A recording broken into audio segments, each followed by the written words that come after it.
I made this self-portrait where I have like the eyes like turn backwards.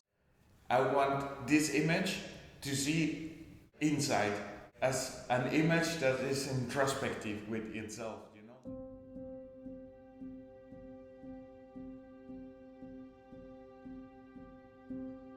I have been working like for almost 2 years in a research about psychedelia, and I was like really interested about how psychedelia is a modern interpretation of shamanism. So for me, it has been a development of ideas, and I think that in this exhibition particularly, I was really inspired in the image of ecstasy and different approaches for ecstasy. These paintings are was like trying to depict some images, some from this imaginary from ecstasy, and at the same time, some of them are like more approaching this ecstasy from the painting itself. So I am trying to connect these both sides. Like for one side, how I am like structuring my practices through ritual form practice of painting, and then the other side, like taking this imaginary and mixing both things together. One of the most interesting things about ecstasy and spirituality is that it represents the burn of the self-image, the death of the ego. So for me, it's in somehow like purifying myself at the same time. I'm trying to purify my practice as painting.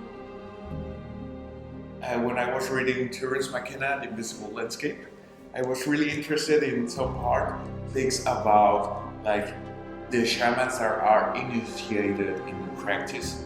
One of the images they dream are how the body is cut into small pieces by like old shamans, and these dreams are red.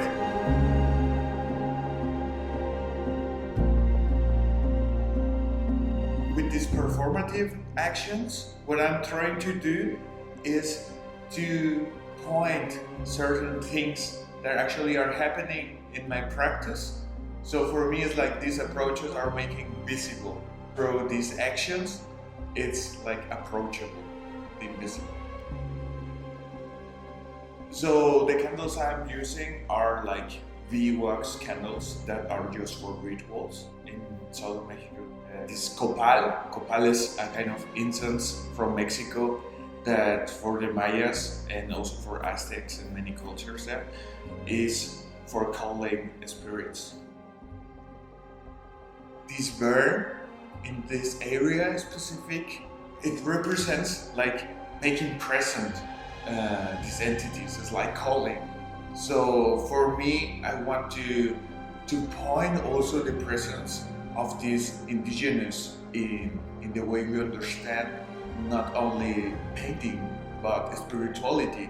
This invisible thing, this hidden thing, this symbolic thing is here, and I'm going to embody it for a second.